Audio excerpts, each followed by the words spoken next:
श्रावण महिना हा भगवान शिवांच्या पूजेला सर्वश्रेष्ठ मानला जातो. म्हणून या महिन्यात प्रत्येक सोमवारी शिवमूठ वाहिली जाते. अभिषेक, पठण, होम, हवन, उपवास, व्रतवैकल्य सुद्धा या महिन्यात केले जातात. एक लोटा जल आणि सब परेशानी हल असं म्हटलं जातं.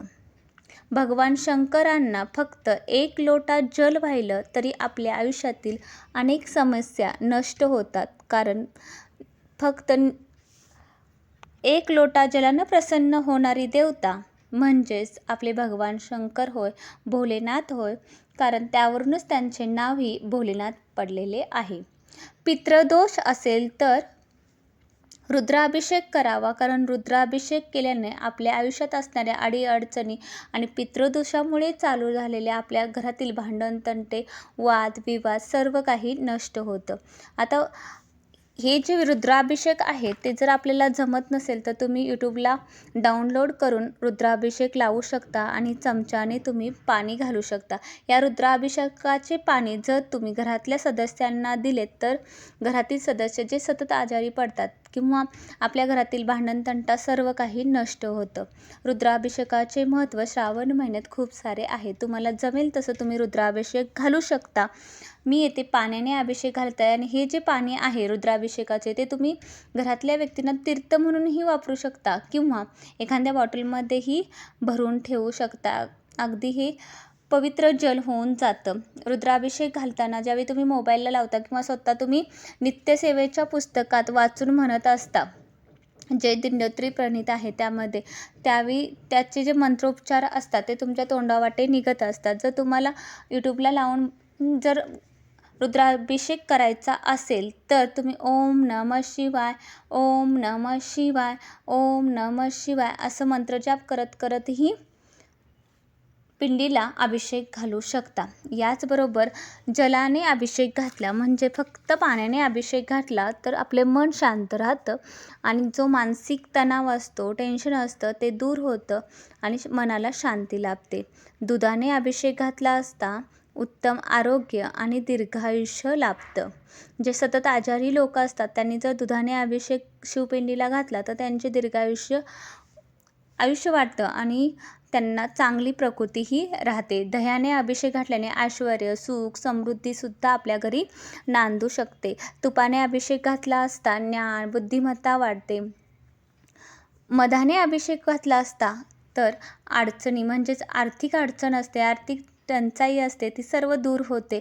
याचबरोबर उसाच्या रसाचाही प्रभावशाली अभिषेक होऊन जातो. लक्ष्मी प्राप्तीसाठी, वैभव प्राप्तीसाठी किंवा आपली आर्थिक परिस्थिती सुधारावी म्हणून, संपत्तीत वाढ व्हावी म्हणून तुम्ही उसाच्या रसानेही अभिषेक घालू शकता. याचबरोबर पंचामृताने म्हणजे दूध, दही, तूप, मध, साखर यांनी ज्यावेळी तुम्ही अभिषेक घालता त्यावेळी हा अभिषेक सर्वोत्कृष्ट अभिषेक मानला जातो.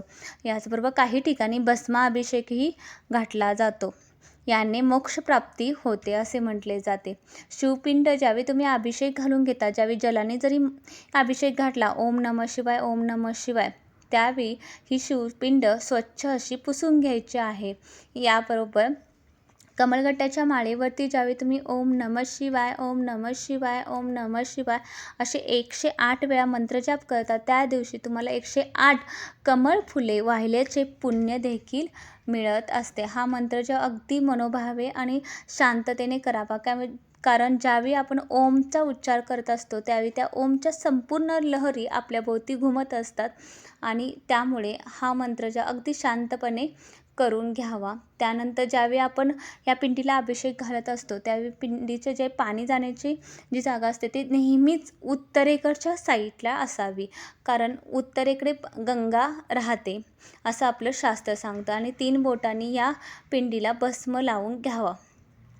आणि कोणतीही पूजा करण्या अगोदर फक्त अग्निदेवतेला प्रज्वलित करावं. कारण अग्निदेवतेच्या साहाय्याने केलेली पूजा ही नेहमीच चांगली असते आणि देवांच्यापर्यंत पोचते असेही मानलं जातं. शिवपिंडीची पहिला जो सोमवार आहे तो तांदूळ आहे म्हणून 3 मूठ तांदूळ तुम्ही शिवमुठीवरती म्हणजे शिवपिंडीवरती वाहू शकता. याचबरोबर ज्यावेळी तुम्ही बेल घालता पिंडीला त्यावेळी तुम्हाला श्री शिव अष्टोत्तर नामावलीसुद्धा म्हणायची आहे.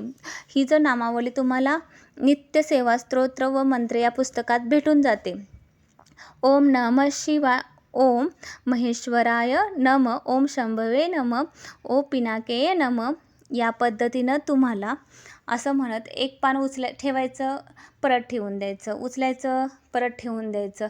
म्हणजे तुम्ही 108 वेळा ही शंकराची नामे घेता, त्यावेळी तुम्ही 108 वेळा शिवशंकरांना बेल वाहता असं होतं. जर तुमच्याकडे 108 पाने असतील तर तुम्हाला उचलायची काहीच गरज नाही, पण एकच पान असेल तर तुम्ही ते उचलून परत ठेवू शकता. शेवटी काय, आपण ज्यावेळी भक्तिभावानं आणि निर्मळ मनानं जेवढी भक्ती करू तेवढी भोलेनाथापर्यंत पोचत असते. कारण भोलेनाथ हे सगळ्यात सदाशिव आहे, ते सगळ्यांना प्रसन्न होतात. अगदी एक लोटा जलाने सुद्धा आपल्या मनोकामना पूर्ण होतात. आणि ते पितरांची देवता असल्या कारणाने तुमच्यावरती जर पितृदोष असेल तोही नष्ट होऊन जातो. म्हणून असंही मानलं जातं की भगवान शंकराची सेवा केल्याने आयुष्यामध्ये कधीच कुणाला काही कमी पडत नाही, सर्व इच्छा पूर्ण होतात.